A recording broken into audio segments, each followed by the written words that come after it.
Welcome once again to the latest edition of Shelf Life Book Reviews Online.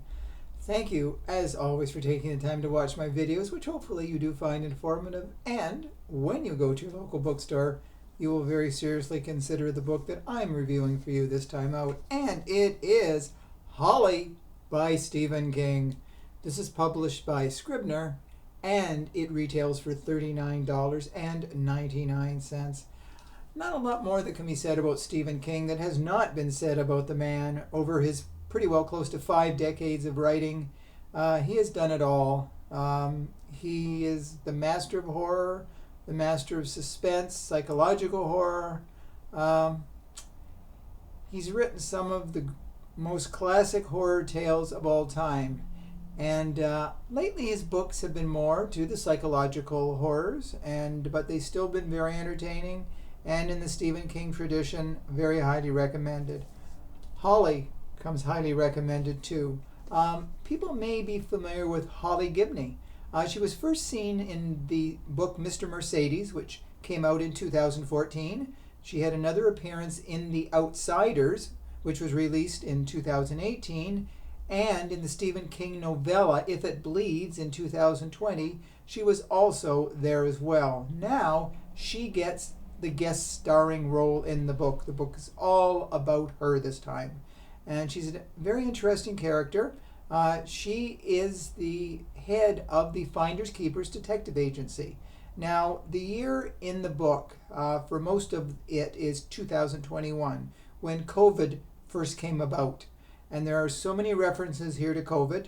Her fellow partner in the agency has COVID, so she's by herself right now. Her mother recently died of COVID, and they had to have like a Zoom funeral.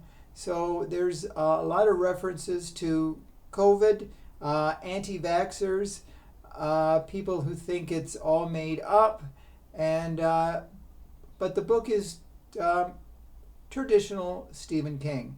Now, a lady, Penny Doll, comes. She leaves a message for Holly that her daughter Bonnie has gone missing. Her bicycle is found and her bicycle helmet, but no sign of Bonnie. So Holly agrees to look for the girl, and as she does, she finds out there has been a long succession of missing people in the area. A lot of people figured that the person had just run away or didn't want to be seen or found or anything, but now she becomes very suspicious of what's going on. Now, we know who the perpetrators are. They are Rodney and Emily Harris. They were former professors at the university, very respected people, but now they have gone into the dark zone. In their basement is a cage where they abduct people, as they did with Bonnie and others before her. They usually inject them with a needle and drag them into the back of their truck in the dead of night, and then the person wakes up in the cage. Now, they feed them, they give them raw liver to eat, and if they eat the liver, they will give them water to drink. And it becomes a very gory thing. They want them to eat the bloody, blood-red, uncooked liver. Now, why they want to do it is because they want to build up their immune system. Emily Harris is not in the best of health, and the man, Rodney, they're both elderly, and they figure that if they have more iron and different chemicals in their blood, it will help their longevity and make them healthier.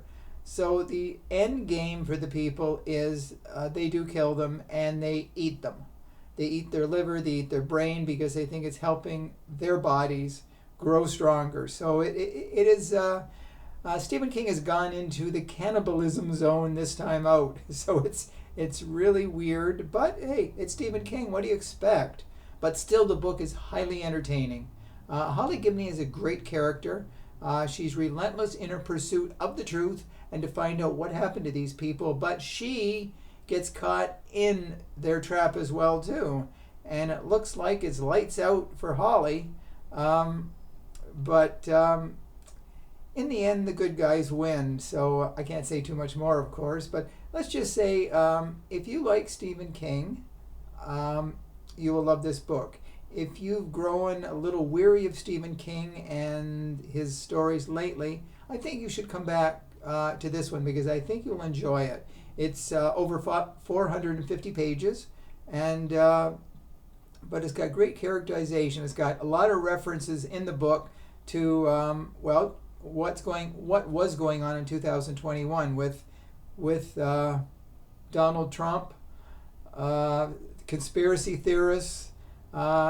Stephen King throws in a lot of digs at Trump and the conspiracy theorists and those who stormed the Capitol building and the anti-vaxxers refused to wear masks. So it's fun, but it's also a horrific book.